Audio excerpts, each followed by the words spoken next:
في القلب مشاعر أخفيها قد أشرقت الشمس عليها عن خطط لم أعبأ فيها ستكون بأيامي فرقا فحياتي قبل الحلقات تيه بضياع Assalamu alaikum بزكاتي wa rahmatullahi wa barakatuh.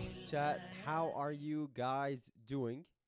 Inshallah, you guys are doing good. Today's just going to be a nice, short, sweet little reminder. I was thinking about this because one of my friends is traveling, and it's going to be a while before I see him again. And anytime you're kind of parting from someone for a little bit of time, at least for me, something that comes to my head is like, what if, when we say goodbye, this is the last time that I see you. This is the last time that we, interact. One of us passes away, you know?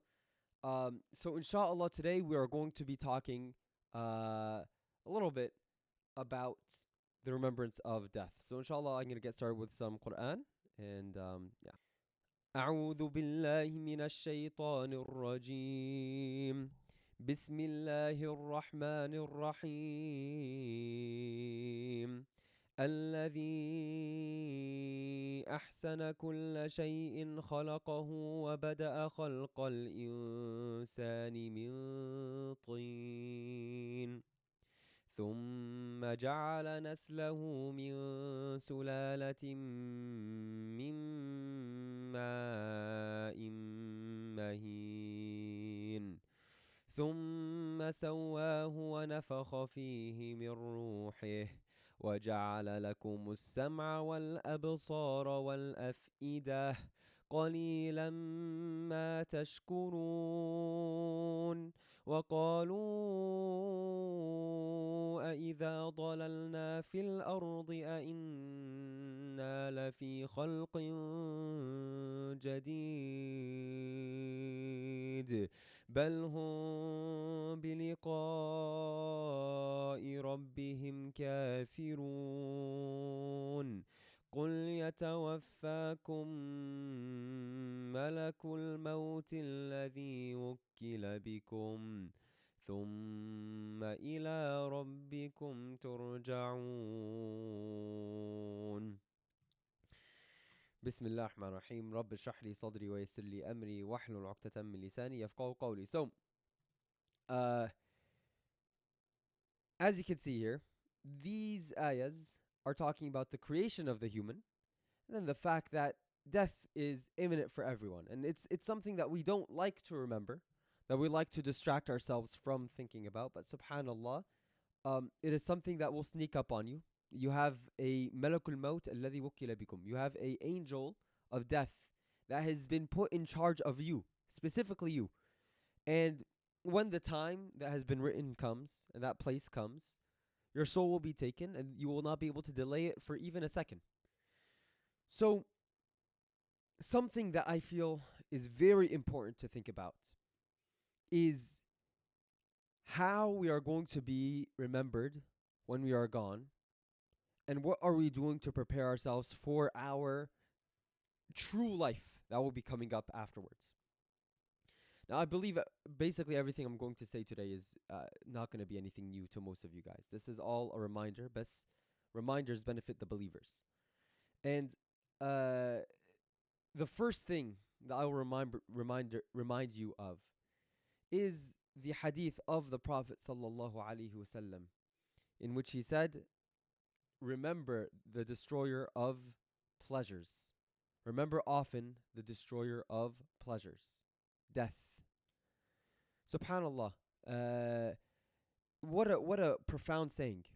One, Allah He alayhi salam is advising us to often and frequently remember the one thing which we try and avoid thinking about, especially us as young guys, and we're working hard, going to school, going to work, studying, whatever it may be, having fun with our friends, and in our free time, when we are not actively pursuing the dunya, we do whatever it takes to to have fun and to fill up that void, to fill up that time with things that are enjoyable, and there's nothing wrong with that. But we need to make sure that we are spacing out some time in our day to remember the fact that we are going to die.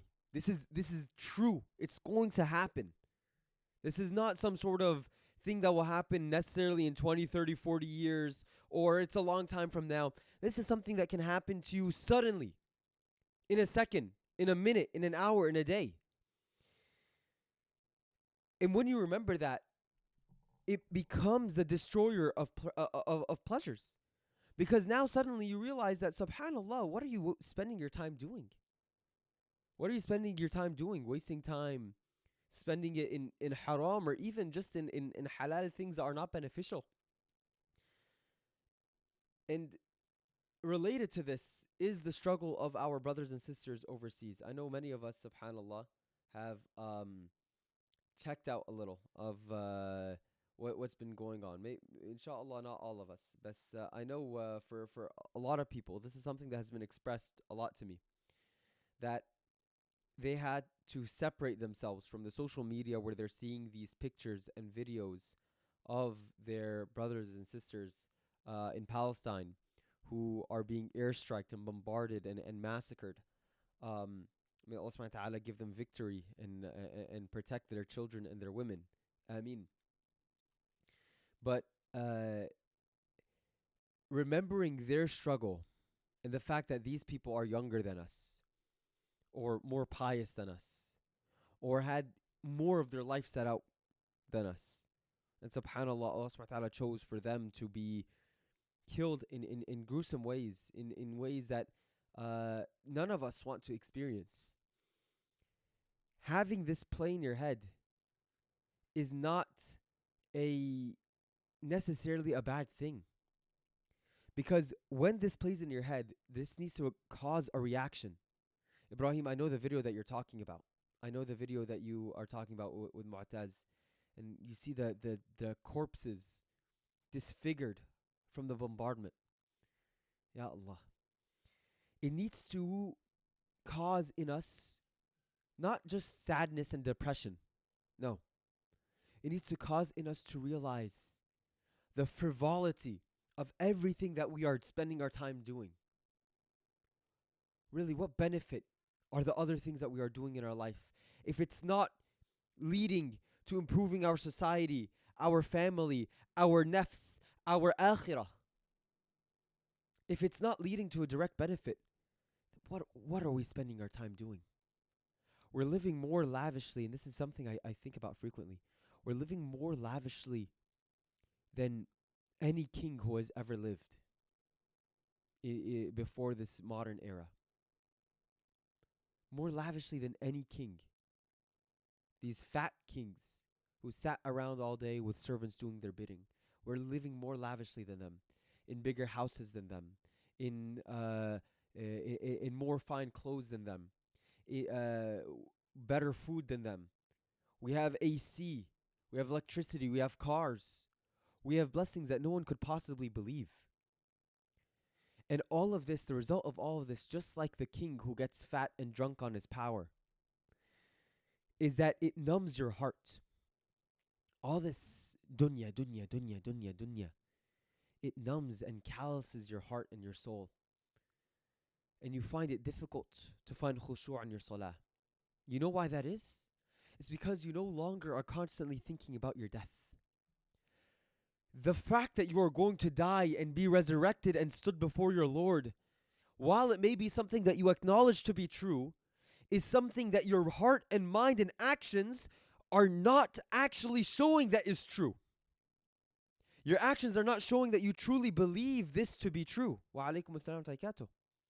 Because if you truly in these moments believe that at any moment you can die and you'll be resurrected before your Lord and you're going to be held to account, you will be behaving drastically different. Drastically. So, we find ourselves lacking khushu' in our ibadat.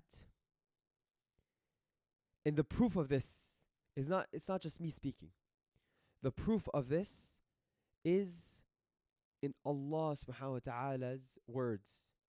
When he says, وَاسْتَعِينُوا بِالصَّبْرِ وَالصَّلَاةِ. Allah subhanahu wa ta'ala's words when he says, واستعينوا بالصبر والصلاة وإنها لكبيرة إلا على الخاشعين. And persist in patience and in your salah. Persist in it.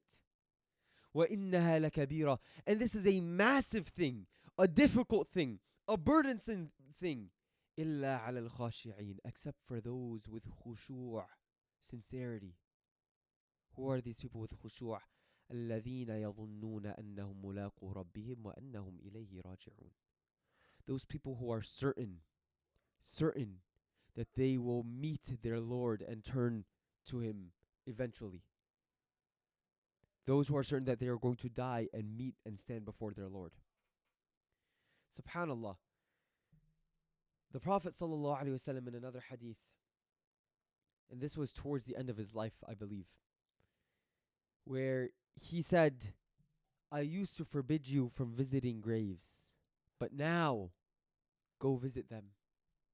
For this softens the heart, makes the eyes weep, and reminds one of the hereafter. Ya Allah. How many days go by and we don't even consider the fact that we could die at any moment? How many car rides do we have? How many late nights do we stay up wasting our time? How many days are spent just in work or in fun or in things that are beneficial, but you're not remembering that you're going to meet your Lord? Yani subhanallah, the Prophet ﷺ is telling us, go visit the graves. We only visit the graves now because when someone passes away, we go, we put them in the dirt, and we leave, hoping to not return for as long as possible. So my advice to myself, first and foremost, is to try and end every day and end every interaction with people as though this is going to be the last interaction you have with them before they or you die. And your day, it's going to be the last day that you've had before you pass away and meet your Lord. And if you remind yourself of this and you remember this and you know, because you wallah, you know in these moments that you cannot guarantee yourself the next day or the next hour. It makes you reconsider actions, reconsider thoughts, reconsider everything, indulgences. So I ask that Allah subhanahu wa ta'ala allows us to be from those who oftenly remember death and take action from that reminder to worship Allah subhanahu wa ta'ala more sincerely, and that Allah subhanahu wa ta'ala causes our hearts to be softened and not to be from those whose hearts are hardened from the remembrance of Allah. The last thing I'm going to leave you guys with, inshallah, before we end today, is what Imam al-Qurtubi has said. And he said, I'm going to read this to you. This is here, yeah. Whilst visiting the graveyard, Imam al-Qurtubi, rahimahullah, advises one to ponder and think about the lives and deaths of those who have gone. Reflect on how they achieved their worldly ambitions and gathered wealth, but were then cut off from it all. It is no longer of any use. Consider how the earth has wiped away the beauty of their faces, how they have disintegrated in their graves, and how their wives have become widows and their children orphans. Reflect on the folly of being deceived by material means, relying on good health and youth, and attaching oneself to entertainment and leisure. Reflect on the inevitability of ending up where they have ended up. Ponder on the state of the deceased. His legs are destroyed, his eyes have liquefied, the worms have eaten his tongue, and the earth has consumed his teeth. This is on a website where they have summarized his saying. This is a quote that is very profound and something that inshallah I advise all of us to do, and not to be depressed, but to motivate you to take action, to motivate you to weep in your salah, to motivate you to ask Allah subhanahu wa ta'ala for istighfar as though you know you are about to meet him, because you know the day that you meet him, when you ask him for forgiveness, it's not going to matter. أقول قولي هذا واستغفر الله لي ولكم فاستغفروه إنه هو الغفور الرحيم. وصلى اللهم وسلم وبارك على سيدنا محمد وعلى آله وصحبه وسلم. سبحانك اللهم وبحمدك أشهد أن لا إله إلا أنت أستغفرك وأتوب إليك. جزاكم الله خير, guys. People on YouTube, like, comment, subscribe, all that stuff. And does anyone here have any questions before I end it?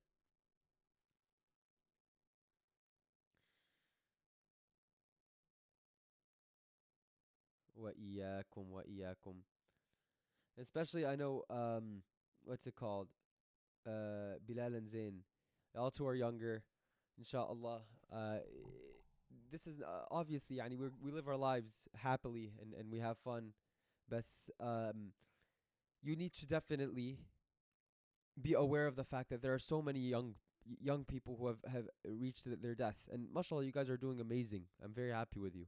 But it's something that has to be playing in your head so that inshallah you constantly work to improve yourself. Because the fall that the kuffar fall into um uh is that they forget that they're going to die. They live every day as though they are going to live for forever.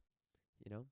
Wa iyaakum habibi, bro. Wallah, I was thinking about this because Hamza's leaving, man, and I was thinking like, you know, anytime anyone leaves, anytime anyone parts away from you, it's like, bro, I don't know, man. Yeah, like, you know, so much you spend so much time arguing and being, yani, nothing, like, you spend so little time actually being beneficial to the people around you and all this stuff. It's just, this has been on my mind. So inshallah this benefits you guys. Wa iyyakum wa iyyakum.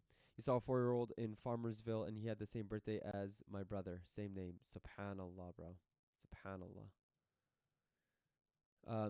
Just one of my friends that Kamal knows.